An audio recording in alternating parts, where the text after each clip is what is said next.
Muy buenos días a todos, a todas. El día de hoy está con nosotros la doctora Edna Vega, secretaria de Desarrollo Agrario, Territorial y Urbano. Está Octavio Romero Oropeza, director general del Infonavit. Está Rodrigo Chávez, director general de la Comisión Nacional de Vivienda. Y José Alfonso Iracheta, director general del Instituto Nacional de Suelo Sostenible. Edna y el equipo nos van a platicar sobre el programa de vivienda.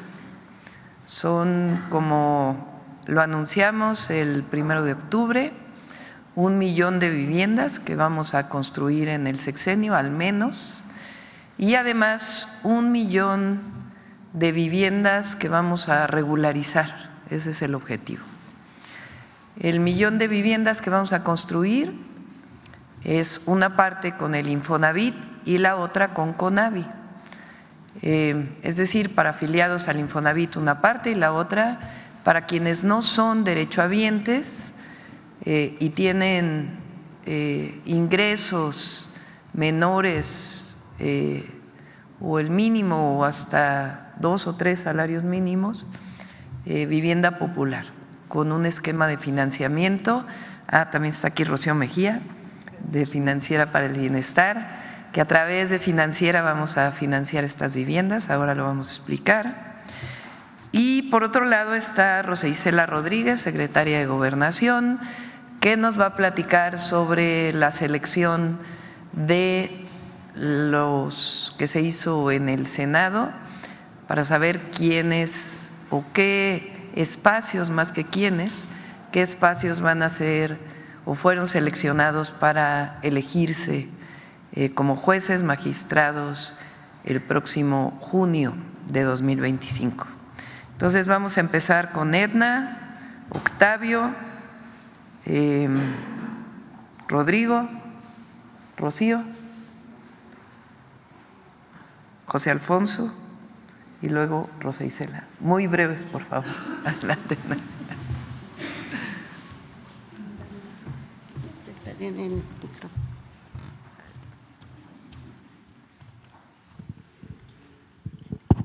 Con su permiso, Presidenta, muy buenos días a todas y todos. Con el gran gusto de presentar uno de los programas prioritarios del Gobierno de México, encabezado por la doctora Claudia Sheinbaum. Pues este programa ya tenemos en el proceso de elaboración un buen rato con los lineamientos que nos ha dado la Presidenta. ¿En qué consiste? Partimos primero de un diagnóstico que se ha realizado ya desde hace varios años por parte de la propia Comisión Nacional de Vivienda. Si recuerdan, en alguna de las sesiones anteriores hablamos de que durante el periodo pasado, con el licenciado Andrés Manuel López Obrador, se logró abatir el rezago habitacional en 1.5 millones. Actualmente, con este gran avance, la situación actual es esta: 8.9 millones de vivienda en situación de rezago habitacional, que se refiere básicamente a las condiciones de los materiales, de los servicios con los que cuenta la vivienda, y así se cataloga. ¿Cuáles son los municipios donde hay mayor rezago habitacional? Los pueden ver de este lado derecho: Tijuana, Mexicali, Juárez, Ensenada, Acapulco, Centro en Tabasco, Tapachula, Iztapalapa, Cárdenas y Huimanguillo también en Tabasco. Tiene que ver también con condiciones de riesgo. Y por otro lado tenemos lo que se denomina las necesidades de vivienda por crecimiento de la población, y se refiere a que para 2025 2.8 millones de viviendas se requieren por este crecimiento poblacional, y para 2030 será de 6.6 millones de viviendas nuevas. Entonces, sobre esta base les pido observar el plano. ¿Dónde están entonces estas necesidades? Pues justamente en la zona sur-sureste y hacia el norte es donde se encuentran las mayores necesidades y condiciones de rezago. En la que sigue Entonces, es la propuesta que corresponde justamente a la atención que vimos en el plano anterior, y es 1 millón de viviendas nuevas. Esto hace la diferencia respecto al periodo anterior, que una buena parte se dirigió a otro tipo de intervenciones en la vivienda. Y en este 1 millón de viviendas, pues atender prioritariamente a mujeres, jefas de familia, jóvenes, población indígena y adultos mayores. Y de manera muy particular, por instrucciones de la Presidencia, generar un programa de vivienda en renta para jóvenes de manera prioritaria, pero también en la población en general, en las condiciones en que se requieran. Además del 1 millón de viviendas nuevas, tenemos 450,000 mejoramientos y ampliaciones de vivienda. Con todo esto, y a través de lo que vamos a explicar más adelante, se calcula una inversión superior a los 600,000 millones de pesos. Adicionalmente, un programa de escrituración de viviendas, como lo acaba de mencionar la presidenta, con 1 millón de escrituras. ¿Cómo se distribuirán las viviendas nuevas? Aquí lo podemos ver en la región sur. 350,000 viviendas nuevas, en la región centro 239,400, en la zona centro-norte 228,800 y la región norte 206,800. Con ello se crearán más de 6 millones de empleos directos y más de 9 millones de empleos indirectos. Adicionalmente a todo este planteamiento estarán las acciones de vivienda nueva de Foviste y seguramente de la Sociedad Hipotecaria Federal, que falta incorporar a este programa. Adelante, por favor.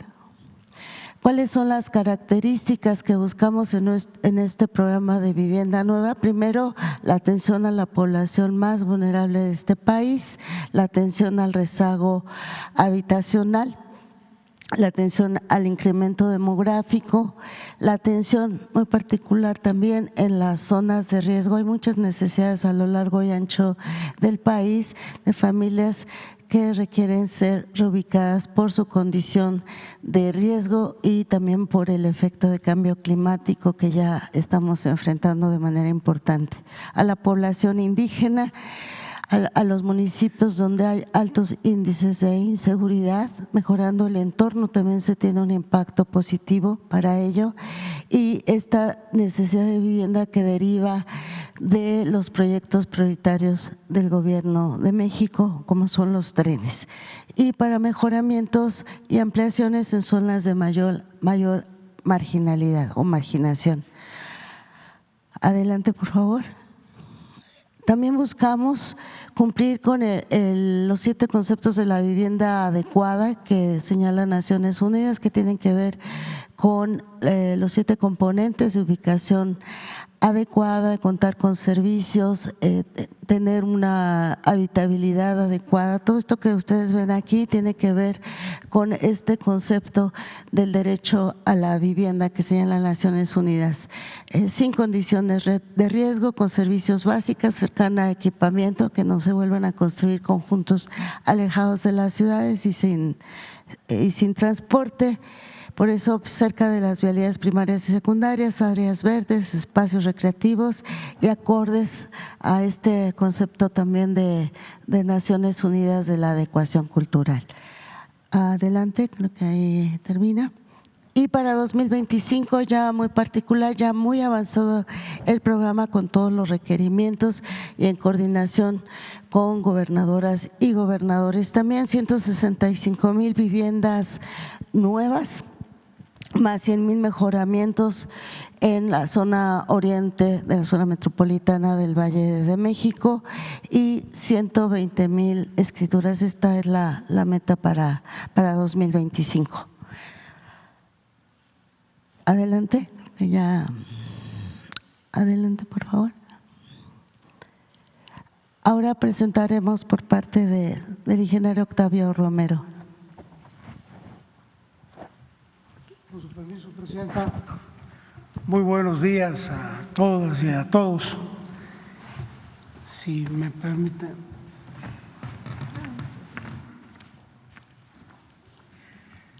Gracias. Bueno, comenzaríamos comentándoles lo que tenemos proyectado en el Infonavit para el cierre de este año, que serían créditos a sus derechohabientes para adquisición de vivienda nueva, vivienda existente y compra de terreno.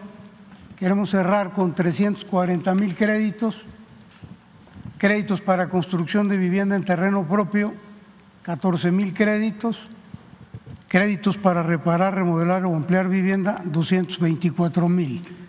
Y adicionalmente, y esto es bien importante, mejorar las condiciones tanto de los créditos vigentes como de cartera vencida, cambiando los adeudos de salarios mínimos por mensualidades y tasas fijas.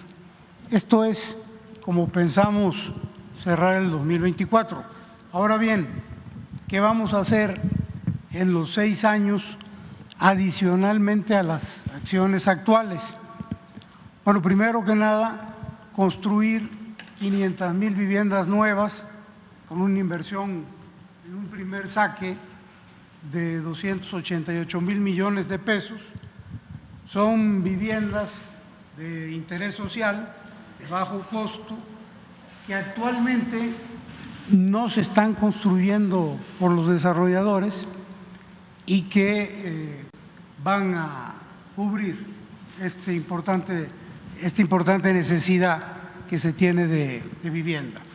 También vamos a otorgar créditos, 250,000 créditos para mejoramiento, un estimado de inversión de 20,000 millones de pesos. Esto va a ser adicional al millón de créditos para reparar, remodelar o ampliar vivienda del programa ordinario. En el sexenio pasado fueron más o menos 1 millón de créditos en los 6 años, estamos estimando un 25% adicional. Otorgaremos créditos para población derechohabiente de bajos ingresos, incluyendo los que no están activos. Los trabajadores que no están activos en su mayoría tienen un fondo de garantía y bueno, estos también tienen derecho, van a tener derecho a estos créditos. Ellos podrían no estar activos, pero pueden tener un empleo informal, pueden estarse ellos trabajando por su cuenta o pueden darse de alta voluntariamente o reincorporarse para tener acceso a estos créditos. La clave de todo es la conformación, de acuerdo con la instrucción que nos dio la Presidenta de la República, de construir una empresa constructora para disminuir costos y capacidad, tener esa capacidad de viviendas, y se van a incluir no solo las 500,000 del Infonavit, sino el total, el millón de viviendas, 500,000 del Infonavit y 500,000 que se están estimando para CONAVI y para FOBISTE. Y finalmente vamos a implementar un programa de vivienda en renta con opción a compra. Este programa es importante. La que sigue, por favor. En inmuebles propiedad del Infonavit se va a disponer de vivienda asequible en el esquema de arrendamiento, en donde las rentas van a poder abonar al pago de la vivienda si el derechohabiente decide adquirirla. Esto va a ser aplicado en todo el país, pero va a estar orientado a población prioritaria, sobre todo mujeres jefas de familia, jóvenes, adultos mayores y desde luego trabajadores independientes que se den de alta de manera voluntaria. ¿Cómo vamos a hacerles saber los detalles y la forma de acceso a los derechohabientes?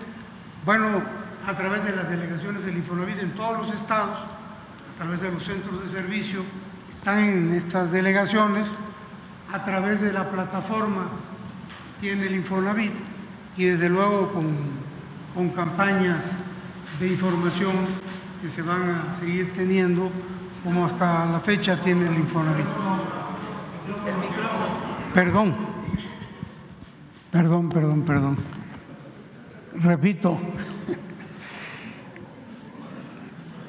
No se oyó nada.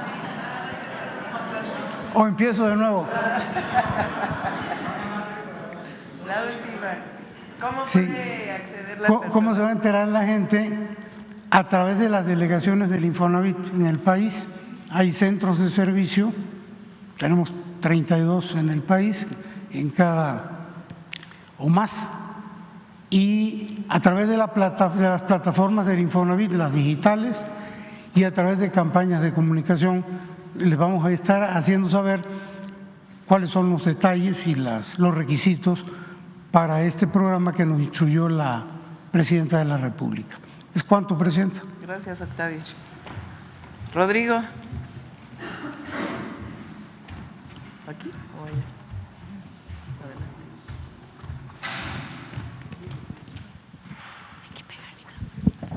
Buenos días a todas y a todos, con su permiso, Presidenta. En el caso de CONAVI, ¿qué vamos a hacer en los próximos 6 años? Vamos a construir 500,000 viviendas nuevas con una inversión de 285,000 millones de pesos y vamos a mejorar 300,000 viviendas con 15,000 millones de pesos. Para esto vamos a hacer unos financiamientos para la población de no derechohabientes de bajos ingresos.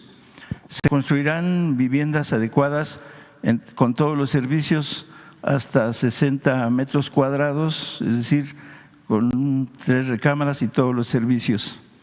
Habrá financiamientos subsidiados de una tasa de interés del 0%, es decir, no tendrá intereses y se realizará un estudio socioeconómico que determine la capacidad de pago del beneficiario. Se pagará una mensualidad asequible que no rebase el 30% de los ingresos del beneficiario por un periodo de hasta 30 años. ¿Cómo se ingresará? Se realizará un censo casa por casa y se abrirán unas solicitudes a través de los servidores de la Nación. La que sigue. De esas 500,000 acciones de viviendas, se impulsará un programa de vivienda en renta para jóvenes. Se construirán 100,000 viviendas para los jóvenes que tengan una edad entre 18 y 30 años. Se construirán unidades habitacionales cercanos a los centros educativos y zonas industriales. Los departamentos tendrán todos los servicios y habrá un prototipo adecuado para las y los jóvenes. La temporalidad de renta es de 5 años y podría ampliarse hasta 2 años más. Una renta asequible que no rebase el 30% de las y los jóvenes trabajadores, y para los y las jóvenes estudiantes se realizará un estudio socioeconómico que determine su capacidad de pago. Es cuanto, Presidenta. Muchas gracias. Gracias, buenos días. Adelante,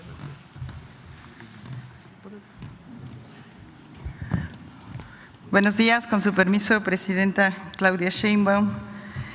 Financiera para el Bienestar, como saben ustedes, Telecomunicaciones de México, antes Telecom, será el vehículo financiero para apoyar este gran programa de vivienda. Además de seguir apoyando con el envío, la recepción de las remesas, con la promoción del ahorro popular y otorgando los créditos a pequeñas empresas, la Presidenta nos instruyó a apoyar este gran programa. La Secretaría de Desarrollo Agrario, Territorial y Urbano, a través de la CONAVI, nos canalizará el padrón de personas beneficiarias, asimismo nos canalizarán los recursos para que nosotras hagamos la dispersión a través de Financiera para el Bienestar. Recibimos los recursos y los dispersamos ya sea de manera individual o de financiamiento directo. La que sigue, por favor. La Financiera para el Bienestar también apoyará en los 2 temas, tanto de recuperación como de la revolvencia del recurso, principalmente para las personas no derechohabientes con financiamiento. Pueden acudir las personas beneficiarias directamente a nuestras 1,700 sucursales en todo el país. Ahí llevarán sus documentaciones, hacer los trámites y ahí mismo podrán hacer sus pagos. Nos firman los documentos y las cartas compromisos de reembolso. Algo muy importante es que utilizaremos el fideicomiso de esta Financiera para el Bienestar para recibir los reembolsos, guardarlos en un cajón específico para asignarlos a nuevos créditos de vivienda. Esto permite ir generando una bolsa que puede potenciar más recursos para otorgar más viviendas. Contamos con un área especializada en crédito y también en revolvencia. Es cuanto, señora presidenta.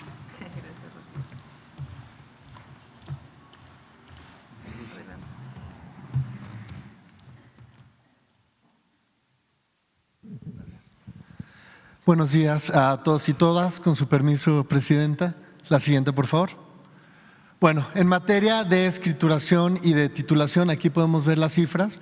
Inicio comentando, de acuerdo a datos del censo, algo así como 3.2 millones de lotes de viviendas en nuestro país no tienen escritura y la idea es avanzar una tercera parte, que es un logro sin precedentes en la historia de nuestro país. Al final del sexenio se tendrán por parte del INSUS, del Instituto Nacional del Suelo Sustentable, 700,000 escrituras y se colaborará con las demás dependencias, sobre todo con el FOBISTE y el Infonavit, para lograr el 1,000,000 de escrituras que estamos aspirando a tener.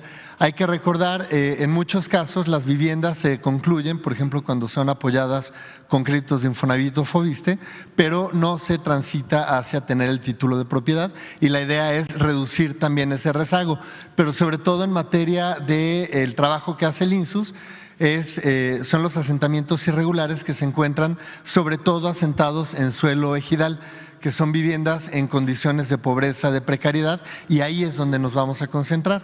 Y la presidenta ha sido muy precisa en cuanto a las prioridades. Vamos a iniciar con el Estado de México como prioridad número 1. El Estado de México es el que tiene el mayor tamaño, tanto en valor absoluto de número de viviendas sin títulos de propiedad, pero también proporcionalmente, y en particular en el oriente del Estado de México. Para el primer año, para 2025, vamos a llegar a más de 120,000 escrituras, muchas de las cuales serán del INSUS, pero también en colaboración con el Infonavit y con el FOBISTE. Y finalmente, presidenta, comentar, acompañando este programa de escrituración, sigue avanzando el programa de gestión del suelo, que lo que busca es evitar que las nuevas familias que están buscando en dónde vivir terminen en un asentamiento irregular, que tengan un lugar adecuado donde vivir desde el principio. Es cuanto.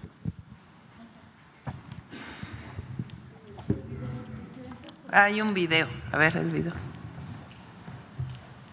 Como parte de los 100 compromisos que hizo la presidenta Claudia Sheinbaum para el segundo piso de la Cuarta Transformación, en el Gobierno de México realizaremos el programa de vivienda y regularización, que consiste en construir 1,000,000 de viviendas, mejorar y ampliar más de 450,000 viviendas en zonas prioritarias y regularizar a través de la entrega de 1,000,000 de escrituras. Con estas acciones reduciremos el rezago habitacional, atenderemos la necesidad de vivienda y otorgaremos certeza jurídica a las personas que más lo necesitan en todo el país.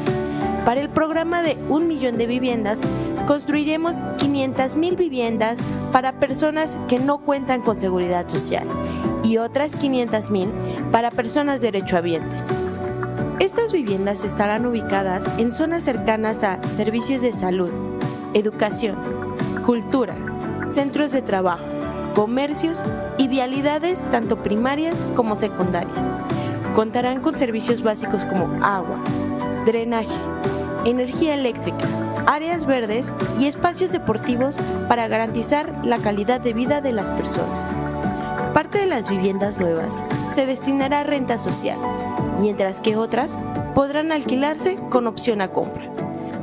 Su construcción permitirá generar 6.1 millones de empleos directos y 9.2 millones de empleos indirectos. El programa de construcción y escrituración se enfocará a atender principalmente a personas de bajos ingresos que vivan en zonas marginadas.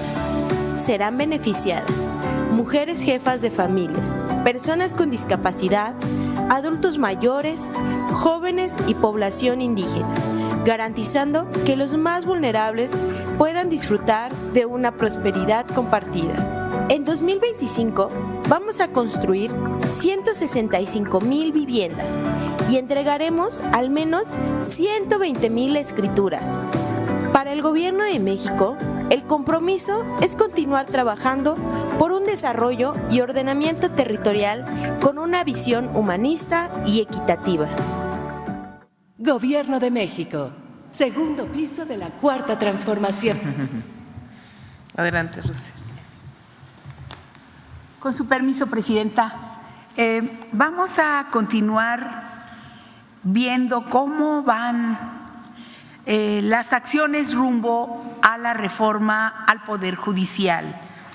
El día de hoy tenemos en dónde exactamente estamos con los tiempos sobre lo que ordenó la reforma constitucional aprobada el 15 de septiembre.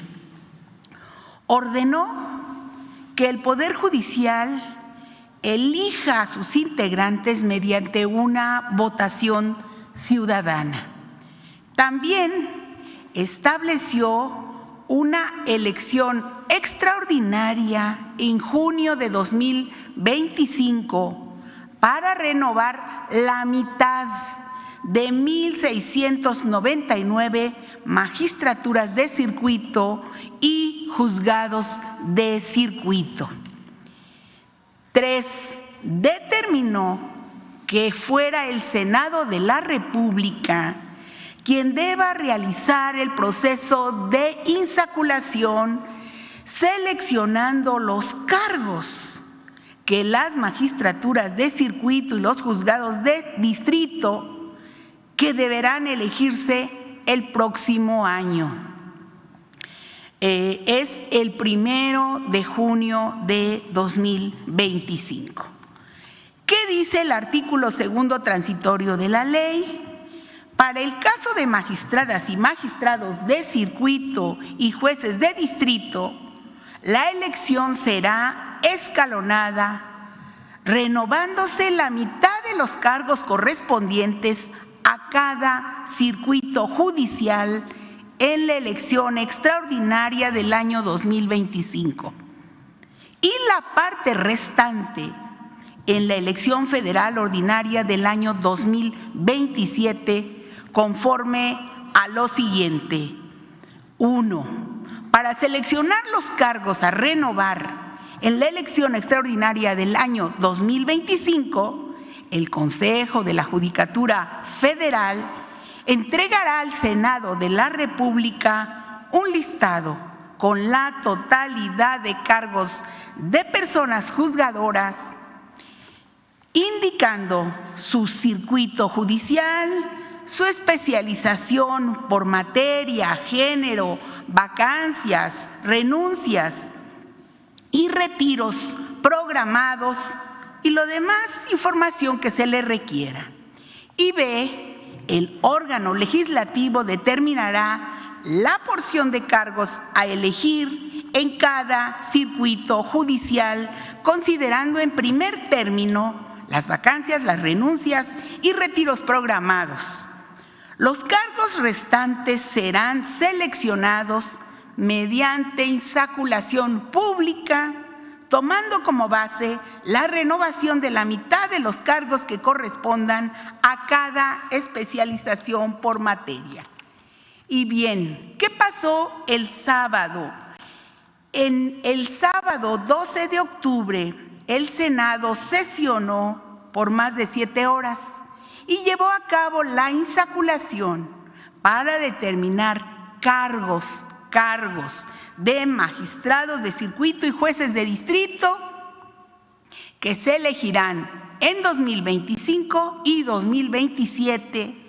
Para ello se acordó que serán 850 cargos judiciales, los que se elegirán por voto popular en la elección extraordinaria del 1 de junio de 2025. ¿Cuántas magistraturas fueron? 464. ¿Cuántos juzgados federales? 386.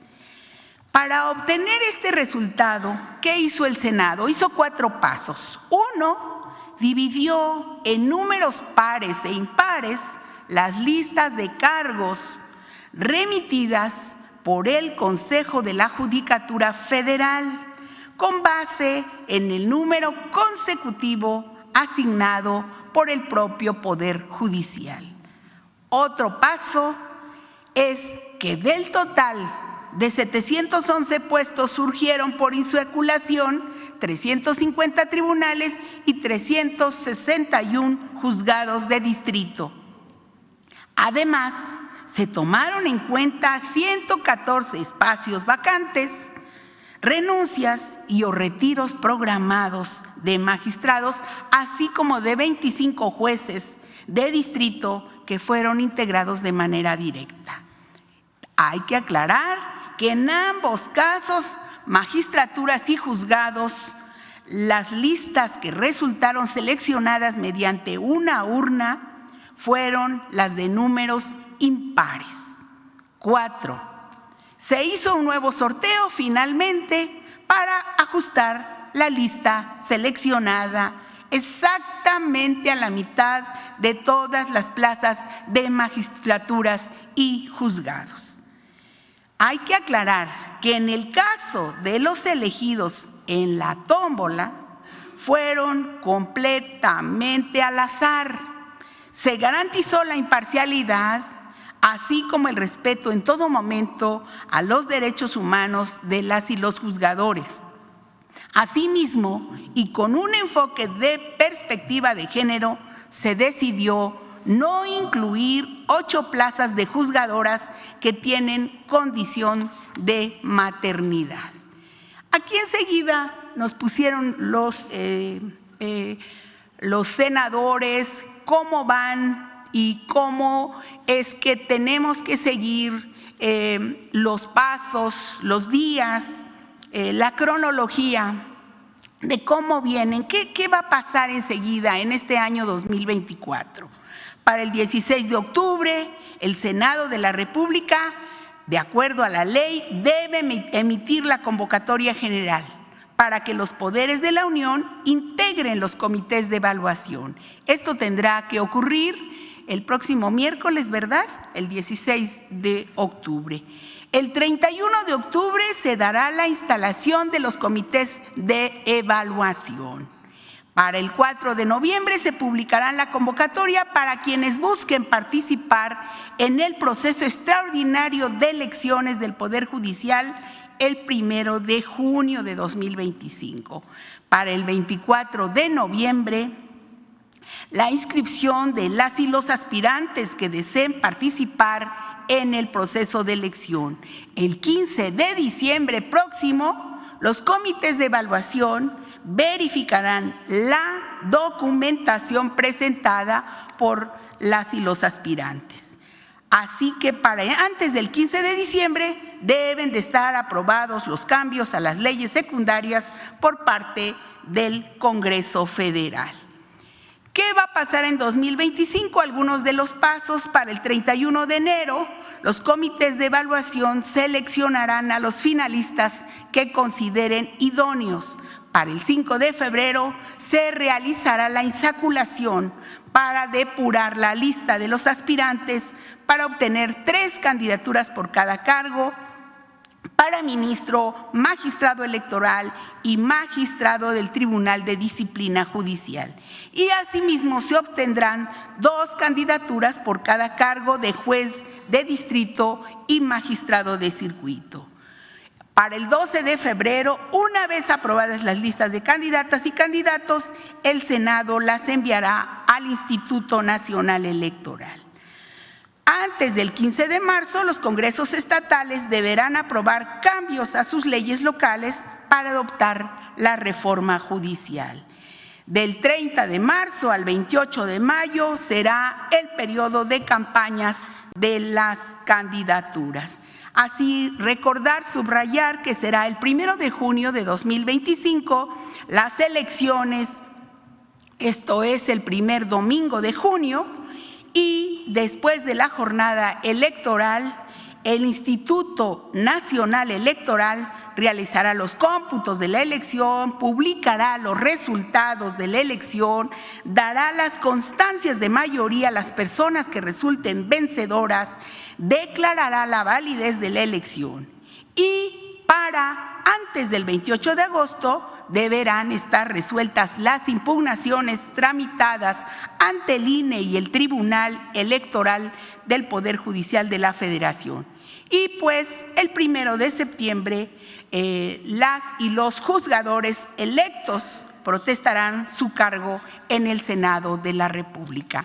Es un repaso a cómo vienen los tiempos de acuerdo a la Constitución, de acuerdo a la ley.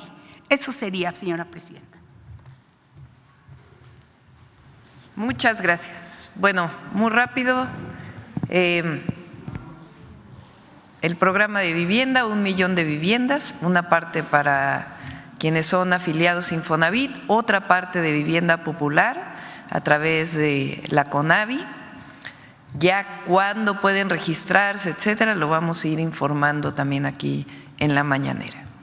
Segundo, el fin de semana lo que se hizo es importante, es la tómbola para saber quién o la selección al azar, para saber qué cargos van a estar sujetos a elección en el 2025. Esto es importante porque hubo ahí en las redes quien dijo que ya se estaban seleccionando a los jueces. No. La mitad va a ser la elección en la mitad del 2025. En el 2025 la mitad de los puestos van a ser elegidos. Y la otra parte en el 2027. ¿Cuáles son los jueces, magistrados que van a entrar al proceso de elección? Pues es lo que se decidió este fin de semana. ¿Cómo? Las vacantes, es decir, los que no están ocupados, y además en un proceso de selección al azar, cuáles son los cargos que van a ser ocupados. Eso es lo que ocurrió el fin de semana y sigue el proceso para la elección de jueces, magistrados y ministros y ministras de la Suprema Corte de Justicia de la Nación. Ahora sí vamos a las preguntas. A ver acá. Gracias, presidenta. Buenos días, Carmen Sánchez de ADN 40. Justamente en este tema que tiene que ver un poco con vivienda, el viernes usted viajó a Acapulco, ya nos había dicho que uno de los apoyos también va a ser para reubicar a familias. Me parece que en al menos 15 colonias han detectado justamente que tienen la necesidad de reubicarlas. Preguntarle si estos apoyos entran dentro de este programa, son aparte, y pues si ha detectado más justamente en esta visita que usted hizo, si se necesitan pues más reubicaciones en más colonias de Acapulco, de Guerrero. No son 15 colonias que necesitan reubicarse, son esencialmente las que están en la parte baja cerca del aeropuerto. Esa era en realidad una zona lagunar y se desarrolló, y cuando vienen estas grandes lluvias y avenidas de ríos que buscan su cauce, pues se inundan. Entonces hay una parte de estas viviendas que está en la parte baja, incluso hay una zona que todavía tiene bastante agua, que se está buscando hacer un canal. Estas personas están en un albergue. Edna va a entrar a un censo para saber cuántas son y dónde se pueden reubicar. Es esencialmente una zona de una colonia y quizá algunas otras, pero no son 15 colonias. Va muy avanzada la fase de emergencia, está por terminar, que es lo que faltaría tanto para Acapulco, para otras zonas, acabar de abrir todos los caminos, y en el caso de Acapulco hay una planta de bombeo de agua potable en donde ya se repararon las bombas, pero hay una fuga de agua en un ducto, en una tubería, y se está arreglando esta fuga de agua que vino también producto del huracán. Entonces, esto es lo único que falta, digamos, para la emergencia, pero prácticamente se está regresando ya a la escuela y ahora empieza pues todo el proceso de reconstrucción. Esta misma semana se entregan los apoyos para limpieza. La vez pasada con OTI se entregaron a todas las viviendas de Acapulco, en este caso a todos los que viven en viviendas de colonias que fueron afectadas, y después a partir del censo quienes requieren reconstrucción, quienes requieren enseres, etcétera, etcétera. Es Acapulco, es Coyuca y son otros municipios que también resultaron afectados. Y en otros dos temas, justamente el que tiene que ver con el proceso que se llevó a cabo este fin de semana, la JUFET justamente pues hizo un comunicado en el que pues bueno expresa su más enérgica protesta, así dice, en contra de los actos realizados en el Senado durante este fin de semana. Saber su opinión, doctora. Y en otro tema que tiene que ver con seguridad, la semana pasada en Puebla se registró un linchamiento, el viernes otro intento de linchamiento en Cholula, me parece en San Andrés Cholula. Justamente ya presentó este plan nacional de seguridad.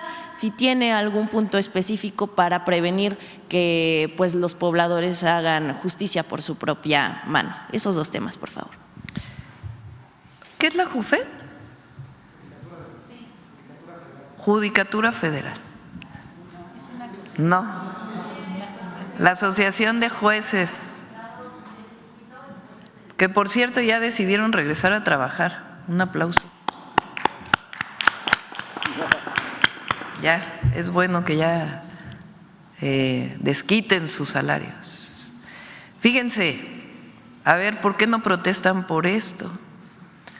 Con todo y paro, hubo sabadazo. ¿Qué quiere decir sabadazo? Estas liberaciones que hacen de viernes a sábado, donde supuestamente no están en funciones. Liberaron a una mujer señalada como, con todas las pruebas, porque nos tocó cuando estuvimos en la Ciudad de México, a la Fiscalía de la Ciudad de México, como presunta autora intelectual del asesinato de 2 ciudadanos israelíes en la Plaza Arts. En julio de 2019 fue puesta en libertad el viernes 11 de octubre. ¿Cómo es posible que estando en paro? Pero además, ¿saben quién la liberó? Un juez especializado adscrito al Tribunal de Enjuiciamiento del único distrito judicial de Morelos. O sea, ¿qué tiene que ver Morelos? Estas son las razones por las cuales hay reforma al Poder Judicial. Porque ahora parece que que el Poder Judicial es perfecto. Corrupción, nepotismo, liberaciones de criminales, donde hay pruebas. Repito, este caso nos tocó cuando fui jefa de gobierno. Entonces, ¿qué es lo que se está haciendo? Un proceso para elegir a jueces, magistrados, ministros y ministras de la Suprema Corte de Justicia de la Nación. Entonces, repito, este fin de semana que hubo una selección de cuáles son los jueces que van a ser electos, a partir de aquellos lugares que están vacantes y de una selección al azar. Como explicó Rosa Isela, viene un proceso en donde nosotros, como Ejecutivo, vamos a determinar una comisión de mujeres y hombres honestos, abogados, abogadas reconocidas, que van a seleccionar. Igual lo hace el Congreso, igual lo hace el Poder Judicial, la Corte. Se nombra este comité, viene una convocatoria se inscriben, quienes quieren participar, tienen una serie de requisitos, promedios, cartas de recomendación, ensayos. Una vez que es revisado que lo que se está entregando tiene sustento, pues a partir de la lectura, de la definición de quienes se inscribieron y de la discusión de estas comisiones, hay una primera selección de quienes van a participar. De ahí puede haber entrevistas públicas para que todas los veamos, por qué se quieren inscribir, cuáles son sus criterios. Y después de eso hay una selección y después van a una tómbola para ver de esos cuáles van a pasar a la elección del 1 de junio del 2025. Entonces, ¿por qué hay una elección? ¿Por qué se van a decidir democráticamente, aprovechando los 200 años de la República, el Poder Judicial? Pues porque hay un Poder Judicial que protege a delincuentes comunes del Fuero Federal y de cuello blanco. ¿Cómo es que en paro todavía dan un amparo para quien tiene que pagar impuestos, otra vez se le prorrogue su caso? Ese es el problema. Hay comunicación con el secretario de Seguridad Ciudadana y los secretarios estatales, pues para evitar estos casos. A ver, por acá. Gracias, presidenta. Buenos días, Claudia Guerrero, del periódico Reforma. Quisiera preguntarle si su gobierno tiene detectado este modus operandi del crimen organizado que se ha presentado en algunas zonas aduanales, que en presunta colusión con funcionarios de aduanas, las organizaciones criminales cobran una especie de impuesto adicional o una extorsión a los importadores. Si lo tienen detectado este fenómeno y cómo podría combatirse este problema. Pues si tienen más datos, con gusto lo revisamos. Se está haciendo un trabajo muy importante. Con el presidente López Obrador se avanzó mucho, tanto en aduanas como en puertos, y se sigue trabajando conjuntamente. ¿Cuál es la manera de saber o cómo podemos saber que disminuyó la corrupción? Porque aumentaron los ingresos tributarios o de derechos. Aumentaron con el presidente Andrés Manuel López Obrador alrededor de 250,000 millones de pesos. Y ahora tenemos una estrategia para que sigan aumentando. Si disminuye la corrupción, pues evidentemente ese recurso se va a donde se tiene que pagar, que es a la hacienda pública. Pero si hay algún caso en particular, pues lo revisamos. Hasta el momento no lo tenían detectado como un modus operandi en esas aduanas. Pues hay que revisar el caso en particular que presentas aquí y con gusto lo revisamos. De todas maneras, se está trabajando en muchos ámbitos, en el caso de la seguridad, en inteligencia e investigación y finalmente en carpetas de investigación que lleven a detenciones. Gracias, presidenta. Y la otra es que quería preguntarle su expectativa sobre la reunión de mañana, sobre el diálogo de alto nivel con los empresarios de Estados Unidos. ¿Cuál es el mensaje que su gobierno dará a estos inversionistas? ¿Qué expectativas tiene del encuentro? ¿Cómo se llevará a cabo?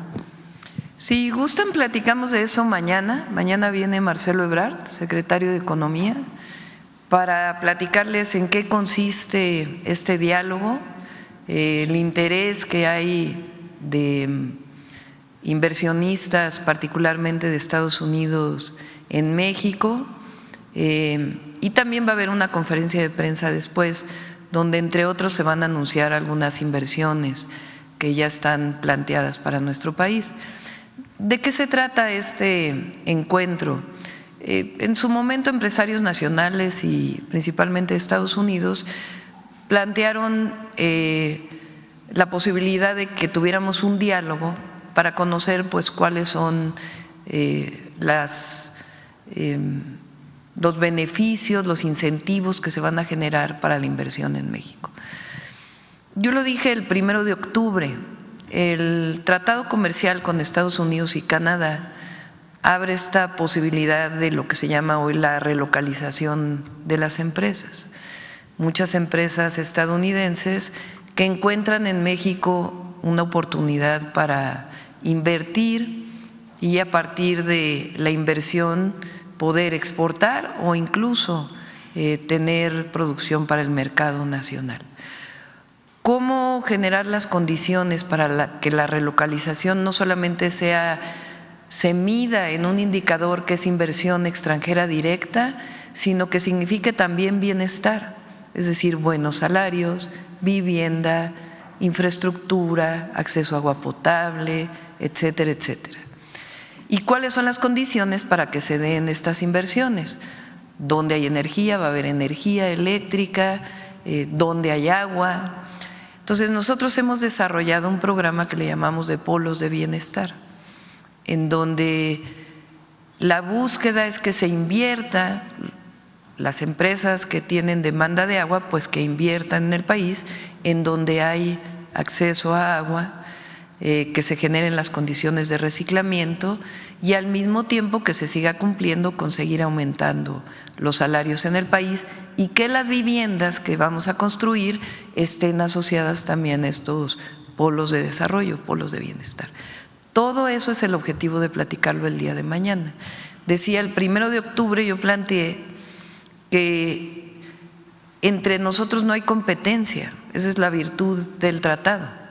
No es que México compita con Estados Unidos y esté quitando inversiones a Estados Unidos, sino que nos complementamos en este tratado comercial que permite que haya inversiones en México, en Estados Unidos y en Canadá.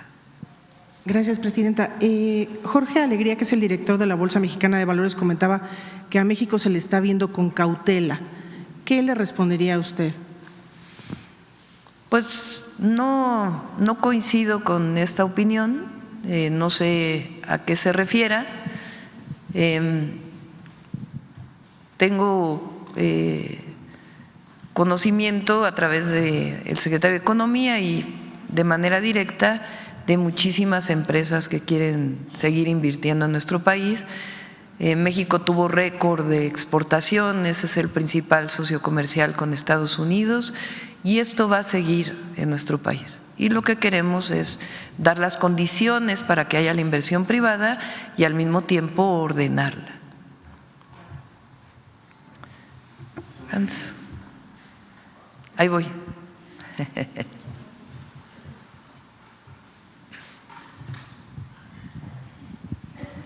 Buenos días, presidente. ¿Escucha? Buenos días, presidenta. Hans Salazar, de Noticiero en Redes. A propósito del tema de la vivienda, que bueno, pues son muy ilustrativos los datos que se prevén, que se proyectan en toda esta planeación. Aquí también se ha expuesto en algún momento el tema de la vivienda para migrantes. Hay muchos migrantes que expresan que quisieran regresar a México y que incluso en algunos casos abandonaron sus cuentas o dejaron sus cuentas del IMSS, de alguna prestación social formal y bueno, a veces preguntan sobre esto y para poder participar, para poder ser incluidos en estos programas que bien se han comentado aquí y que bueno, son de diversos lugares del país. Efectivamente, por ejemplo, Financiera para el Bienestar pues tiene un contacto a través de sus propias funciones para las remesas, para todo este tipo, incluso preguntan mucho cómo es que podemos ahorrar. Bueno, Financiera para el Bienestar, que es parte de la información que se ha proveído, que es a través de abrir una cuenta, una tarjeta, incluso el envío de las remesas, etcétera, y preguntar si estos mecanismos pudieran servir precisamente para poder abrir, no sé si un programa o dentro de estos programas incluir a los migrantes. Y dentro también en el tema de la vivienda, bueno, ya se ha comentado el tema de Acapulco. Por ejemplo, presidenta, pues hay lugares como en Chalco, el Estado de México, que usted estuvo, bueno, en esa, pero la parte suroriente, que está Chalco, donde se han asentado muchas viviendas, pues es un problema a largo plazo que se puede solucionar a corto, mediano, pero después a largo plazo vuelve a ser la problemática. Yo había leído a algún experto en el tema de Chalco, por ejemplo, y que las colonias que se han inundado ahora con pues en pasadas épocas en estas épocas de lluvia, en pasadas semanas, decían que ahí iba a ser imposible el tema estructural, por ejemplo, se tenía que ser el tema estructural porque iba a ser muy complicado, por ejemplo, el aumento para sacar el agua, el tema del drenaje. Ahí se está haciendo estudios al respecto. ¿Y qué pasará con otras zonas, por ejemplo, donde se abandonaron viviendas porque solamente era especulación? Se ponían a mucha distancia, 3 horas del trabajo, no había servicios. ¿Qué pasará con todas estas zonas, Presidenta? ¿Se tiene algún censo? ¿Se va a hacer algo al respecto? Serían mis preguntas primero en el tema de la vivienda. Sí. Octavio, ¿quieres comentar de quienes salen del Infonavit y ahora se les va a poder generar la condición para que puedan asociarse nuevamente? Sí, hay trabajadores que están no activos y que van a poder reactivarse. En el caso, por ejemplo, de los migrantes, algunos de ellos no están activos en este momento, pero pueden reactivarse o pueden iniciar con sus aportaciones. Entonces esto queda englobado dentro del programa de vivienda y sí lo estamos pensando, Presidente. Tanto en Infonavit como en CONAVI, por supuesto, nuestros hermanos migrantes que quieran regresar, estará abierta la posibilidad para ello. Si alguna vez cotizaron al IMSS o al Infonavit y quieren regresar y recotizar y entrar al programa de vivienda, hay esa posibilidad. En el caso de Chalco, estuvimos el sábado en el Estado de México. Yo planteé en los 100 puntos un programa especial para el oriente del Estado de México. El oriente del Estado de México, particularmente los municipios de mayor urbanización, porque también hay una parte como Atenco que tiene una parte rural, los municipios que están completamente urbanizados. Vamos a hacer un programa especial que tiene varios objetivos. Es una zona de alrededor de 10 millones de habitantes en el país. Tiene niveles de pobreza extrema. Me comentaba la maestra Delfina que ahora que ocurrió la inundación de Chalco, que ella estuvo recorriendo las calles, pues hay familias hacinadas en un solo cuarto y condiciones de vivienda pues que queremos mejorar. Esta zona pues tiene problemas de acceso a agua potable, no quiero decir que es lo único en el país, pero se concentran 10 millones de habitantes, es la única zona en el país donde hay esta concentración de número de habitantes y que tiene este rezago en los servicios públicos, además de la vivienda y derechos, como educación o como salud. Entonces, tienen problemas de acceso a agua potable, drenaje, porque además es una zona que se hunde por la extracción de agua desde hace mucho tiempo, problemas de acceso a la vivienda, pavimentación, iluminación pública, movilidad. Muchos de las familias que viven ahí trabajan en la Ciudad de México o en otro municipio del Estado de México, recorren 2 horas de un lado a otro. Entonces, este programa nos sentamos con los presidentes municipales electos que entran el 1 de enero, con la maestra Delfina, gobernadora del Estado de México, y las distintas secretarías del gobierno federal. El objetivo es hacer un programa integral. En el caso de Chalco, el presidente dejó una obra en curso, que es un colector, para disminuir los riesgos de inundaciones, pero tenemos que hacer un programa de drenaje, de acceso a agua potable, de vialidades, de movilidad, de repavimentación, de iluminación, de senderos seguros, de seguridad, de vivienda. Por eso vamos a destinar, particularmente el próximo año, la mayor parte del presupuesto de mejoramiento de vivienda para el oriente del Estado de México. Entonces es un proyecto de 6 años, en donde cada año estos habitantes puedan ver cada vez un mejor nivel de vida. Nada más para puntualizar, Presidenta, en el tema de los migrantes, bueno, que ya ha mencionado la respuesta, muchas veces lo que les llega a pasar, de acuerdo a todo lo que hemos luego escuchado periodísticamente hablando, es que ellos tienen ganándose la vida ya, el tema de las remesas, pero luego dicen, podemos comprar, pero nos han hecho mucho fraude, porque estamos acá. Y bueno, pues si tenemos aún a nuestra mamá, papá, a ellos también les dan, es fácil pues defraudarlos. Por eso creo que a través de instituciones, como bien se han marcado aquí, pues hay una seguridad, porque por ejemplo el tema de Finabien, el tema de toda esta infraestructura que de las instituciones que se les puedan brindar, dicen nosotros sí podríamos estar pagando, sí podríamos estar depositando, pero esa ya es una seguridad que es a través de instituciones. Nada más era una precisión. Sí, de acuerdo. Respecto a los migrantes. Mi segunda pregunta, Presidenta, usted ha mencionado aquí, de hecho ya han preguntado compañeros, compañeras mías, respecto al tema de laboral. Es toda una problemática porque en varios casos pues se ha arrastrado, o las plataformas que usted ya ha comentado, las aplicaciones, la falta de seguridad social para quienes laboran ahí, etcétera.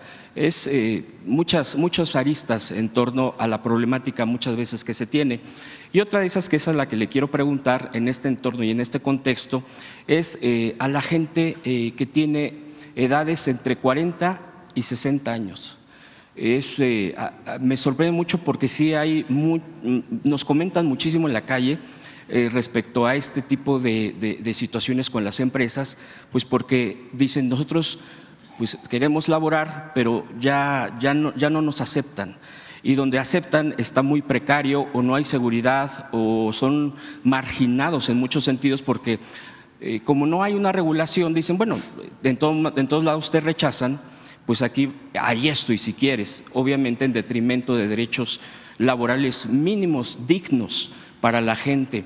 Entonces dicen, bueno, yo estoy de acuerdo que la pensión universal, todo esto que ha apoyado enormemente, pero hay gente que dice, pero yo quiero trabajar, y bueno, pues ahí preguntarle si en todo este contexto que se pueda estar asumiendo como reformas, como cambios, en este contexto del segundo piso de la Cuarta Transformación, se pudiera estar contemplando medidas, obviamente desde el propio, la Secretaría del Trabajo, desde la propia ley, para que pudiera ser ayudada a toda esta gente, que es un buen universo en torno al tema laboral. Y si me permite una última pregunta. Sí. Vamos a invitar al secretario del Trabajo. Vamos a presentar una iniciativa de ley para apoyar a las y los trabajadores de aplicaciones telefónicas. Muchas personas que no encuentran un trabajo formal, a partir del crecimiento de la entrega de comida a domicilio o productos a domicilio, se contratan a través de aplicaciones telefónicas. La mayoría de estas aplicaciones son extranjeras. ¿Cómo hacen para no contratar formalmente a los repartidores, las repartidoras? Los contratan como socios de la empresa. En realidad no son socios porque tampoco hay reparto de utilidades. Entonces los hacen socios y tienen un ingreso básico, después a través de la propina que da quien recibe el producto. Muchos de ellos están en la mayoría de las ciudades del país, ciudades medias, ciudades grandes, reparten en motocicleta, algunos en automóvil, algunos en bicicleta, otros incluso caminando, y también tienen muchos problemas de accidentes de trabajo. Entonces el objetivo es que tengan seguridad social y que se regule esta forma de contratación para beneficio de las y los trabajadores. Se estuvo trabajando desde hace tiempo ya, tanto con los repartidores, repartidoras, con los trabajadores, como con algunas plataformas. Esta propuesta de ley la vamos a presentar este mismo mes, entonces va a venir el secretario del Trabajo para presentarla. Y por otro lado, en efecto, hay otros dos, digamos, sectores muy importantes. Uno es el de trabajadores y trabajadoras de la limpieza, principalmente mujeres, que son contratadas a partir de empresas. Se contrata a la empresa y la empresa provee el servicio.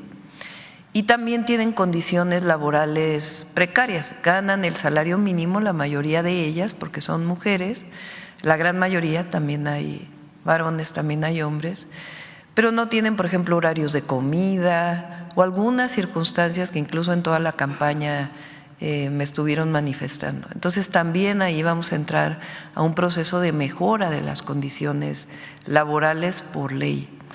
Y la otra es mujeres, hombres en efecto de 40, 60 años o mayores que no tienen tanto acceso al empleo.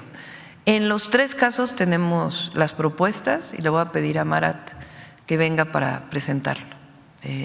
La otra que preguntaste y es importante, durante el periodo principalmente de Fox y Calderón, Infonavit se dedicó a construir viviendas alejadas de los centros urbanos, que muchas de ellas están abandonadas. Se habla incluso de 600,000 viviendas abandonadas, o incluso algunas que han sido ocupadas por quienes no son los dueños originales y que ya viven en estos lugares. Y Octavio tiene la tarea de hacer un programa para poder resolver esta problemática. A diferencia de entonces, que en realidad era un programa para las inmobiliarias, era un programa de desarrollo inmobiliario, en donde quienes se beneficiaron fueron empresas inmobiliarias que incluso algunas de ellas quebraron, porque no estaba planteado en términos del derecho a la vivienda, no estaba planteado construir viviendas a través de desarrolladores inmobiliarios, también con mucha corrupción y especulación. Entonces, hay que dar una solución a esas viviendas, a esas 600,000 viviendas.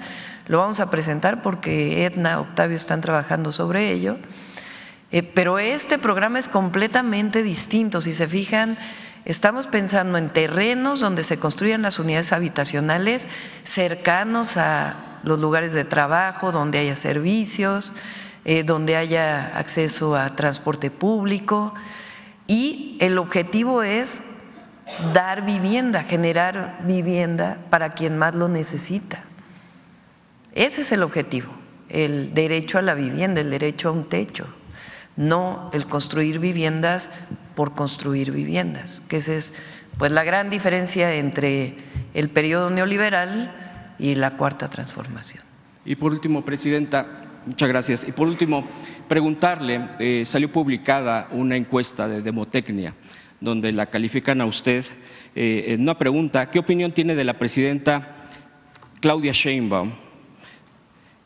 Muy buena, 22%, 55%, buena, en total 77% en conjunto, pues muy positivo.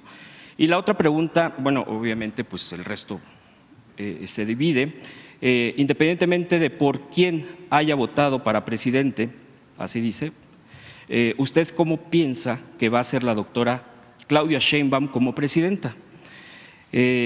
Y aquí el 90% dice que usted va a ser muy buena presidenta. Son números altísimos. Y mi pregunta sería en torno a esta encuesta, primero, que si ya la había visto, y segundo, pues qué reflexión le da, porque es un, digo, así como es muy buen número porque está entrando, muchos dicen que es el bono democrático, etcétera, todo este tipo de análisis estadístico, etcétera. Pero ¿usted qué reflexiones le da con estos números y con esta altísima expectativa que me parece que lleva incluso a romper por completo ciertas barreras? Es inédito y también da una respuesta contundente pues hasta la misoginia, el tema hacia las mujeres, hacia tener una presidenta. ¿Qué reflexión le da, presidenta? Y le agradezco mucho las respuestas. Pues primero agradecer, me la enseñaron hoy en la mañana, a ver si está por ahí. Me la enseñaron en la mañana, agradecer al pueblo de México por la confianza siempre y decir que no vamos a fallar, que vamos a trabajar hasta lo necesario, triple, cuádruple, para poder cumplir con los compromisos. Segundo, el pueblo de México está contento con la Cuarta Transformación. Eso es algo que nuestros adversarios no han podido entender. Siguen, bueno, Calderón sale con un tuit diciendo que, reivindicando que él sí combatió al narco, cuando dentro de 2 días van a dictarle sentencia a su secretario de Seguridad por colusión con el narco. Bueno, a ver, explíquenme eso. Lo menos pues es cinismo, ¿no? La verdad. Pero como él, ahí está los mismos pues de siempre que criticaban al presidente López Obrador, pues son los críticos de ahora. Y el problema es que no han entendido que el país cambió, que el pueblo de México quiere que continúe la transformación, que la mayoría del pueblo de México quiere que se elijan a los jueces, magistrados y ministros, y que quieren que siga un gobierno que esté destinado al beneficio del pueblo y a los derechos del pueblo de México. Eso es lo que está ocurriendo en el país. Y por eso decimos que no vamos a traicionar ni vamos a defraudar. Vamos a trabajar todos los días, vamos a seguir en territorio, vamos a seguir en comunicación con la gente y vamos a cumplir los 100 compromisos que establecimos. Y por eso pues el trabajo que desarrollamos y el equipo, el gran equipo que tenemos, que es parte de esta gran transformación que inició hace muchos años en la conciencia del pueblo de México y que se consolida con el gobierno del presidente López Obrador, porque además de la honestidad dio resultados. Ahora sí que es honestidad que da resultados para beneficio del pueblo. Entonces eso es lo que se ve aquí. Agradecer y no vamos a defraudar, no vamos a traicionar la confianza del pueblo. A ver acá, porque son de tómbola. Ya ven que la tómbola ahora es la democracia. Buenos días, presidenta. Gloria Carpio, del periódico Diario Imagen. Respecto a lo de la vivienda, ¿qué va a pasar con una familia joven o estudiante que adquiera o obtenga una de esas viviendas, el millón que se van a construcción en su administración? ¿Qué pasa si se queda sin trabajo, incapacitado o bien fallece? En el caso de una familia, si se trata de la jefa o jefe de familia que llegue a faltar y que sea el sostén de ese hogar, ¿qué medidas en estos casos contempla ese ambicioso programa de vivienda?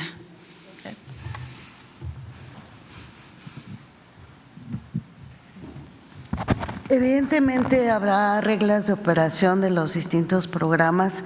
Estamos en el diseño del programa de vivienda en renta para jóvenes.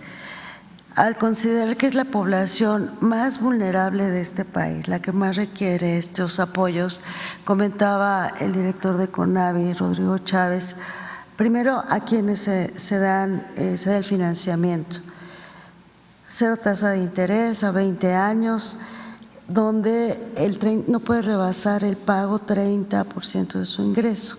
Para renta tendrá que diseñarse otro esquema.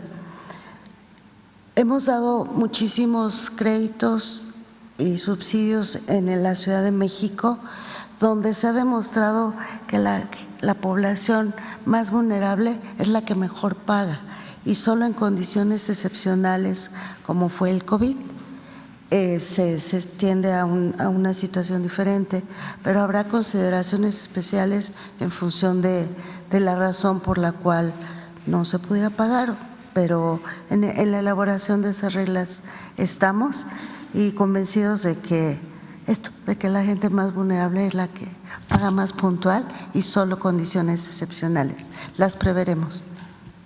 Sí, gracias. Gracias.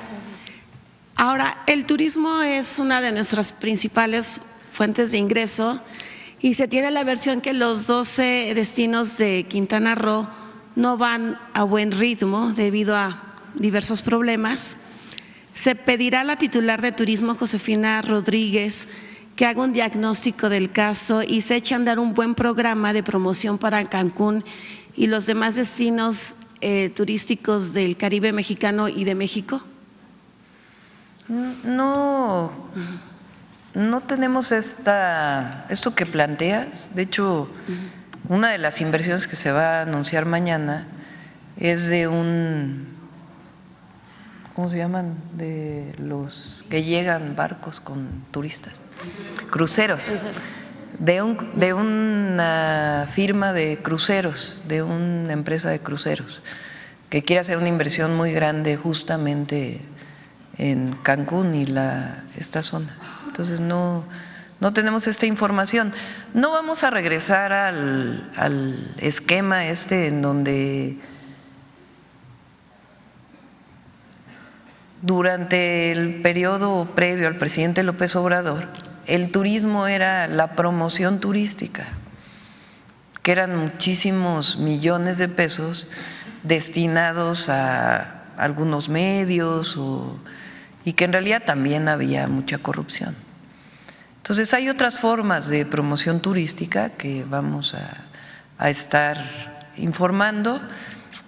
El Tren Maya, el propio Tren Maya está funcionando bien. Diario recibimos el número de pasajeros que suben al Tren Maya. Se va a terminar lo que le falta al Tren Maya. Y el propio Tren Maya pues va a ser una generación de turismo para el sureste de México muy importante. Gracias. A ver, aquí adelante. Gracias, Presidenta. Buenos días, Rodrigo Muñoz de NX Noticias. Su balance del fin de semana estuvo, ya comentó el sábado en el Estado de México y ayer en Querétaro, presentando el Tren México-Querétaro. Hoy precisamente inicia en el Senado la discusión de la reforma que enviaron la semana pasada sobre los trenes de pasajeros. Su opinión al respecto de este proyecto de trenes y aprovechando, usted misma comentó que previo al evento oficial sostuvo un encuentro con el gobernador Mauricio Curi para hablar sobre proyectos estratégicos. Obviamente el tren es uno, pero si hay algún otro que se haya puesto sobre la mesa y que sea importante. Sí, la dinámica de las giras que estamos haciendo ahora es, por ejemplo, el sábado fuimos a un registro de mujeres de 63, 64 años. Como se nos hizo temprano, pues pasé a ver el registro. Pero normalmente la dinámica es, nos reunimos con gobernadora o gobernador, con su gabinete y el gabinete federal, sobre todo para aquellos proyectos estratégicos que previamente estuvimos platicando. Entonces, en Morelos nos reunimos con la gobernadora, su gabinete, primero fue el evento y después nos reunimos con la gobernadora. Ahí surgieron 10 compromisos para Morelos. Después estuvimos en Hidalgo, fue la misma dinámica, nos reunimos con el gobernador y después tuvimos el evento de los trenes, del Tren México-Pachuca. Y ahí también establecimos 10 compromisos con Hidalgo. Ahora estuvimos en el Estado de México, va a haber más compromisos con el Estado de México, pero en particular a mí me interesa mucho el tema del oriente del Estado de México, porque hay un rezago muy grande Para quienes nos escuchan en todo el país, vamos a trabajar en todo el país, pero aquí particularmente hay muchos millones de habitantes. Entonces nos reunimos con presidentes municipales, con la gobernadora, ahí iniciamos un método de trabajo para este proyecto y después tuvimos el evento. Y en Querétaro fue igual, nos reunimos con el gobernador y después tuvimos el evento de anuncio del Tren México-Querétaro. Y en cada uno hacemos 10 compromisos. ¿Cuándo los vamos a hacer públicos? Una vez que tengamos ya los tiempos, cuándo van a iniciar las construcciones. Son compromisos de programas del bienestar, que son en todo el país, y compromisos de infraestructura que vamos a desarrollar. En Querétaro en particular, el gobernador tiene 2 proyectos que le interesan. Uno es un proyecto de reciclamiento de agua. Querétaro pues es, particularmente la ciudad, ha crecido mucho, la zona metropolitana, y tiene problemas de abastecimiento de agua potable, que es un problema no de ahora, sino desde hace mucho tiempo. De hecho, el acueducto de la colonia pues tenía el objetivo de llevar agua de otro lado justamente a esta zona. Entonces él tiene un proyecto de reciclamiento de agua y por otro lado tiene un proyecto de inversión privada para generación, bueno, más bien para transmisión eléctrica en un esquema especial que no ha sido utilizado en México. Entonces fue el titular de la Conagua y la titular de Secretaría de Energía para revisar si es factible desarrollar estos proyectos. Y por supuesto la Secretaría de Gobernación le va a dar seguimiento. Entonces, esta es la dinámica. En el primer recorrido, después de ello, vamos a hacer públicos los 10 compromisos para cada entidad de la República, ya con montos, cuál es la inversión, cuándo vamos a iniciar los proyectos. Y ahora estamos informando tanto de los programas de bienestar nuevos, mujeres, becas y salud para adultos mayores, como de las obras que ya sabemos que se van a realizar, por ejemplo, el Tierra y Libertad en Morelos, el distribuidor vial que va a la universidad, eso ya sabemos que los vamos a desarrollar y se informaron, o en el caso del Tren México-Pachuca, que ya tenemos avance en el proyecto, o en el caso del Tren México-Querétaro. Y una última cuestión, hace unos días su gabinete de seguridad anunció que se iban directo a Sinaloa para sesionar allá, para trabajar allá. No sé si ya le compartieron, seguramente sí, algún balance previo de cómo encontraron la situación en el estado, ya que este fin de semana al parecer volvió a registrarse algunas ejecuciones, entonces no sé cuál sea el estatus que le han mantenido a usted informada a su gabinete de seguridad. Gracias. Sí, el objetivo de estas… Tiene varios objetivos las visitas. También estuvo el secretario de Marina con el secretario de Seguridad Ciudadana en Sonora. Las visitas tienen el objetivo de que, por ejemplo, el general secretario pueda revisar la forma en que está operando la Guardia Nacional. Incluso él se bajó a platicar con la gente, estuvo platicando con habitantes de Culiacán, con pequeños negocios, para conocer cuál es el sentimiento también de la ciudadanía. Pero el objetivo es revisar la operación de la Guardia y al mismo tiempo trabajar junto con los gobiernos de los estados, con las fiscalías estatales en los, gobiernos de los estados y las fiscalías, que la mayoría de los estados son autónomas, también con las fiscalías para ver los delitos del fuero común y los delitos federales, cómo puede haber una coordinación para las carpetas de investigación y las detenciones necesarias. Y al mismo tiempo entra la parte preventiva, junto con la Subsecretaría de Prevención del Delito.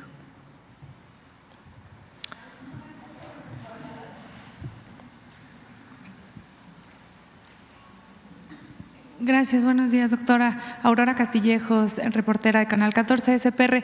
Preguntarle, doctora, sobre esto que mencionaba de las vías del tren. Entiendo que hay una forma a través de la fibra óptica de poder llegar hacer llegar el Internet a diversas comunidades. ¿Se está considerando esta planeación o algún programa para hacer llegar el tema de Internet a más comunidades, a regiones más alejadas? Sí, la modificación a la Constitución en los artículos 27 y 28, platicamos aquí que esta modificación incluye electricidad, petróleo, cambiar las empresas energéticas de empresas productivas del Estado a empresas públicas, regresarle su carácter de empresa pública, más la preponderancia particularmente de CFE y que no sean consideradas como monopolios. Pero también en esa reforma viene la posibilidad del Estado de proveer Internet, particularmente a las zonas más alejadas. Como está ahora tiene muchas limitaciones Comisión Federal de Electricidad para llevar el Internet para todos. Muchas veces tiene que ser la venta a través de una empresa, como en el caso de Altán, que fue la compra que hizo el presidente. Entonces, esta modificación también va a permitir que Comisión Federal de Electricidad lleve el Internet a los poblados más alejados. Es parte de la modificación de la Constitución y vamos a seguir con Internet para todos, con Comisión Federal de Electricidad. Ahí se queda Emiliano, es quien va a estar, Emiliano, ¿cómo se apellida Emiliano? Calderón, Emiliano Calderón, que llevaba el programa con el presidente, ahora él va a estar en CFE llevando este programa y vamos a invitarlo para que una vez que pase la reforma constitucional, que se explique cómo se va a facilitar llevar Internet gratuito o con un costo muy bajo a las comunidades que hoy no tienen acceso. Claro, doctora, una pregunta más. En las últimas horas, Secretaría de Hacienda recibió 2 premios por considerar un tema de innovación y transacción en el sector energético por la adquisición de las 13 centrales de Iberdrola. Si nos podría comentar al respecto. Sí, hace algunos meses hubo un primer reconocimiento, no sé si es el mismo y se hizo público ahora, por la manera en que se desarrolló el modelo financiero para la adquisición de las plantas de Iberdrola. Ahora que presentemos el presupuesto de egresos y la ley de ingresos, el paquete financiero y presupuestario para el próximo año, que tiene que entregarse a mediados de noviembre, lo vamos a presentar aquí, pues le vamos a pedir al secretario de Hacienda que también informe sobre ello y por qué es este reconocimiento. Finalmente, sobre este tema de vivienda, ¿hay algún tipo de restricción para las personas beneficiadas sobre otros programas que ya se estén recibiendo? Lo decían en el caso de adultos mayores y ya las mujeres de 60 a 63 están recibiendo o están inscritas al programa que se está impulsando. ¿Si hay alguna restricción para poder participar en el tema de viviendas? No, no va a haber restricción porque hoy pues los programas del bienestar le llegan casi a 30 millones de familias. Entonces, pues quedaría para las 5 millones que en realidad no lo requieren en general. Entonces, no va a haber problema en ese sentido. Gracias. A ver, la última aquí adelante y si nos da tiempo. Tenemos cápsula de… Buenos días, Presidenta. Óscar González, de Radio Relax 104.5 FM. Ya habíamos traído anteriormente aquí a la mañanera el tema de la construcción de un puente donde el licenciado Andrés López Obrador pues giró instrucciones de que se apoyara a la comunidad mixteca. Esto es en el estado de Puebla. Querer saber si va a dar continuidad a esto. Ya fueron a medir, de hecho, el puente porque está construido únicamente de madera y cuando crece el río pues se lo lleva. Con gusto lo revisamos. Se va a hacer una carretera hacia la Mixteca. Exactamente. No sé si esté contemplado el puente ahí, pero si no, lo retomamos. Sí, Por otro lado, rápidamente, doctora, en su recorrido de trabajo al estado de Hidalgo, en Tizayuca, campesinos productores del Valle de Mezquital le entregaron en sus manos un escrito donde le hacen de su conocimiento del problema de reparto de agua de riego que no es justo ni equitativo. Este tema lo vienen arrastrando desde hace varios años. Ellos piden su valiosa intervención para dar solución a estas demandas. Piden también se acabe el monopolio de la misma por personas abusivas que solo ven sus propios intereses. Le preguntan a usted si es posible que en esta nueva administración federal sean atendidos por los titulares de Conagua y Gobernación. Sí, por supuesto. Se está trabajando en alrededor de 13 distritos de riego, entre otros el del Valle del Mezquital. El objetivo es sanear, en particular en el Valle del Mezquital, que todavía el Valle del Mezquital recibe desde hace decenas de años las aguas negras de la zona metropolitana del Valle de México. Una parte está saneada por la construcción de una planta de tratamiento que se hizo hace tiempo, y hay otra parte que no tiene saneamiento, y nuestro objetivo es en todo este programa de la zona metropolitana, incluido Hidalgo, entrar a un proceso de saneamiento. Y la otra es entrar a un proceso de riego eficiente que permita aumentar la productividad. Con ello están entrando en comunicación tanto con los responsables de los distritos de riego como con los agricultores, muchos de ellos ejidatarios, porque a veces se concentra, digamos, la relación entre gobierno y agricultores a través de los representantes del distrito de riego. Y en este caso en particular lo que quieren es que se abra para que más agricultores participen. Entonces sí lo vamos a hacer y a través de la Conagua. Creo que ya nos dio la hora. Si los apuntamos para que mañana… ¿No quieren lista? Levanten la mano los que quieren lista. No hay lista.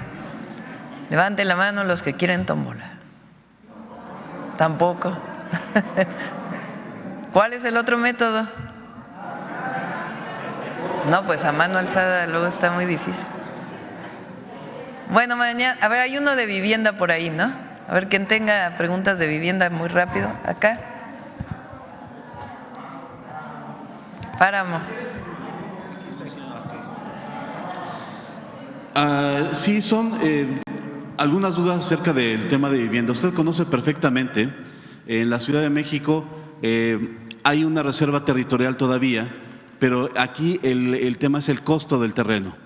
Igual en la zona metropolitana de la Ciudad de México, una de las razones por las cuales se fueron muy lejos estos desarrollos es que el costo del terreno era muy bajo en la periferia, porque en la zona más cercana al Distrito Federal, Ciudad de México, es carísimo. Entonces mi pregunta es si se quiere hacer precisamente esta dinámica de llevar la vivienda a las zonas donde haya mejores servicios urbanos, transporte, escuelas, comercio, etcétera. ¿Cómo se va a resolver el tema del costo del terreno? Porque sigue siendo el costo comercial el que priva. Entonces, el gobierno, ¿cuál va a ser la estrategia que va a tener a través de la compra del terreno a precio comercial o algún otro esquema de los cuales el gobierno puede echar mano para obtener ese terreno, construir vivienda en zonas cercanas, al menos al transporte público? Primero es la reserva territorial del propio gobierno o los gobiernos estatales. Ahí estamos concentrando la primera parte. Hay incluso reserva territorial, quiere decir un terreno que es del gobierno federal, de distintas instancias del gobierno federal o del gobierno o de los gobiernos estatales, para poder ser donado para vivienda, y si no, se compraría el suelo. Te voy a dar un ejemplo. Cuando fui jefa de gobierno, hicimos varios desarrollos habitacionales a través del Instituto de Vivienda. Uno de ellos está en Atlampa. Atlampa es una zona cercana al centro de la ciudad. Era un terreno de Pemex. Entonces, ese terreno de Pemex se limpió porque estaba contaminado y allí se construyeron las viviendas de campamentos que estaban desde 1985. Así Aetna tiene ya pues cerca de 3 meses, junto con todas las instancias de la Secretaría de la SEDATU, que está revisando cuál es la reserva territorial que quede cerca de las zonas urbanas para que puedan desarrollarse estas unidades habitacionales. Infonavit tiene sus propias reglas, pero también hay reservas territoriales de Infonavit, y si no, se compraría suelo, que sería, digamos, a costo del gobierno para que se pueda desarrollar la vivienda económica. Okay. Segunda duda es, en las láminas alcancé a ver que se va a constituir una empresa constructora del gobierno. Me gustaría saber cuándo tendríamos ya los detalles de cómo se va a llamar, quién la va a dirigir y cuál será su mecanismo de operación. ¿Sería esto precisamente de trabajar para obtener el suelo, la reserva territorial, pero además esa empresa va a comprar los insumos, los materiales, contratar el personal? ¿Cómo sería el manejo de esta empresa que hasta donde yo recuerdo el Infonavit entrega créditos para que uno compre a través de una empresa constructora, pero es la primera ocasión que yo tengo idea de que el gobierno va a construir casas y cuál sería su presupuesto a futuro? Sí, es una iniciativa que viene desde el gobierno del presidente López Obrador. Fue una de las iniciativas que se enviaron el 5 de febrero del 2024. Es un cambio constitucional. Entonces, primero tiene que darse el cambio constitucional para que Infonavit tenga esa atribución. Después viene una ley secundaria y ya el modelo de cómo se desarrollaría. Octavio ha estado pensando, o en el equipo hemos estado pensando en varias opciones. Una es la construcción total, es decir, formar la empresa constructora vinculada al Infonavit y que construya toda la vivienda. Otra es que adquiera los materiales, todo de manera transparente para que no haya ningún problema, que adquiera los materiales, cemento, varilla, etcétera, y que también puedan participar en la construcción, ya brindando los insumos, la materia prima desde el Infonavit. Y la otra es continuar con los procesos actuales, en donde se den créditos para la construcción de vivienda con desarrolladores inmobiliarios. En el caso de Conavi, que son las viviendas para todos aquellos que no tienen Infonavit, que son viviendas que, esto es importante, porque el modelo de la Conavi se les va a dar un crédito de 0% de interés a pagar en 20 años o 15 años. Y que no paguen más del 30% de sus ingresos. Y estamos pensando en familias de escasos recursos que también puedan tener acceso a la vivienda. En este caso, pueden también firmar convenios con la empresa del Infonavit que les permita acceder pues a estas facilidades. ¿Cómo lo vamos a hacer? Ya tenemos el modelo, ahora que pase la reforma constitucional y la ley secundaria, ya venimos aquí a la mañanera a explicarles con todo detalle cómo funciona esta empresa. Sí, y por último, con el tema de la reunión que tuvo el fin de semana. El objetivo es vivienda de bajo costo. El objetivo es vivienda de bajo costo para que las familias mexicanas y particularmente las y los jóvenes tengan acceso a la vivienda. Se tendría, perdón, ahorita que hace esta acotación, idea de cuánto costaría una vivienda con este esquema que está planteando. Estamos hablando desde 700,000 pesos hasta 1,200,000. O sea, sería, no sé, metros cuadrados. El objetivo es que 60 metros cuadrados, si son un poco menores, tendrían que ser para estudiantes, por ejemplo, las viviendas en renta pueden ser un poco más pequeñas. Estudios. Pero en general se busca que tengan lo mínimo indispensable. Y por último, ya comenté ahorita algunos detalles acerca de temas generales de la reunión que tuvo con alcaldes de la zona metropolitana del Estado de México. A mí lo que me interesa saber es qué se va a atacar primero, porque en la zona periférica de los municipios de la zona metropolitana literalmente falla todo, absolutamente todo. Si no es el pavimento, es el abasto de agua, es el drenaje, la recolección de basura, la vialidad, la movilidad, todo falla. ¿Qué se va a atacar primero, Presidenta?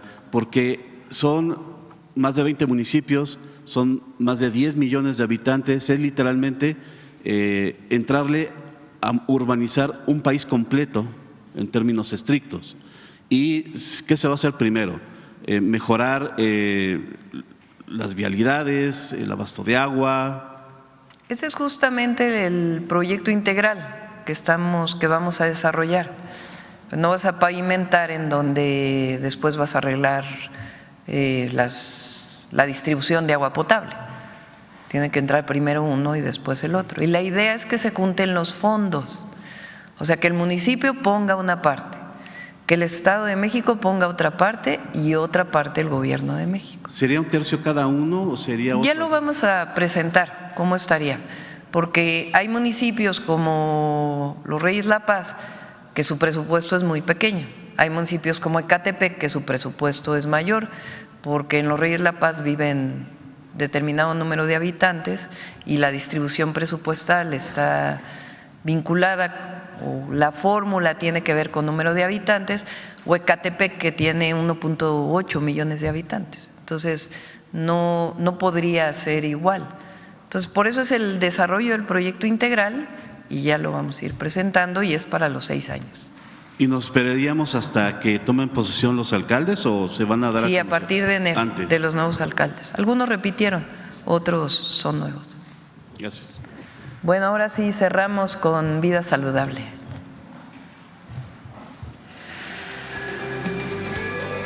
Todas las personas tenemos derecho a una vida saludable. Sin embargo, alrededor de 2.8 mil millones de personas en el mundo no tienen la posibilidad de ejercer ese derecho. Es decir, la tercera parte de la población mundial. Por esto, este Día Mundial de la Alimentación está dedicado al derecho a consumir alimentos sanos para tener una vida y un futuro mejores.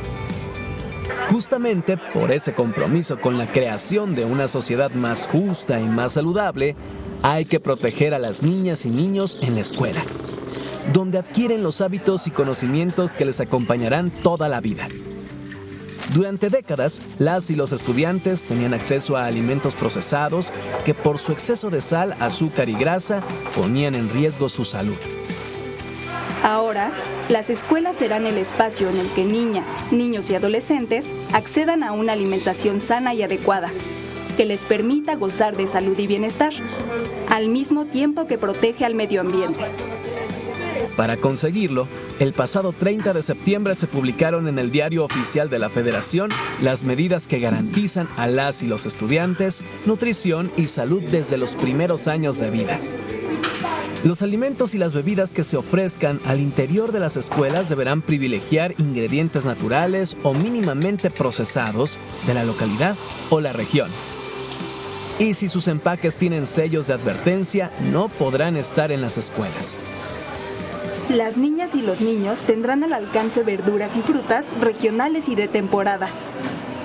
Si se trata de alimentos de origen animal, se deberá ofrecer pescado y aves como pollo y pavo, magros y sin piel, asados, horneados o cocidos. Y al preparar alimentos o bebidas usarán menos azúcar, sal, aceites o grasas saturadas. Nada de cafeína o cereales azucarados. Y claro, se deberá asegurar la disponibilidad de agua, que es lo mejor para aliviar la sed. Estas son algunas de las medidas más importantes que se aplicarán en escuelas de todo el país. Y lo ideal es replicarlo en casa, en beneficio de toda la familia. Porque la salud no es un privilegio, es nuestro derecho. Alimenta tu vida. Esta es la norma que salió publicada el 30 de septiembre. Próximo lunes vamos a hablar de ello. Son algunos meses que se determinaron para su aplicación y viene Mario Delgado y Salud para poder explicar cómo vamos a hacer realidad finalmente que las niñas y los niños en las escuelas no consuman alimentos procesados. Gracias a todos y a todas.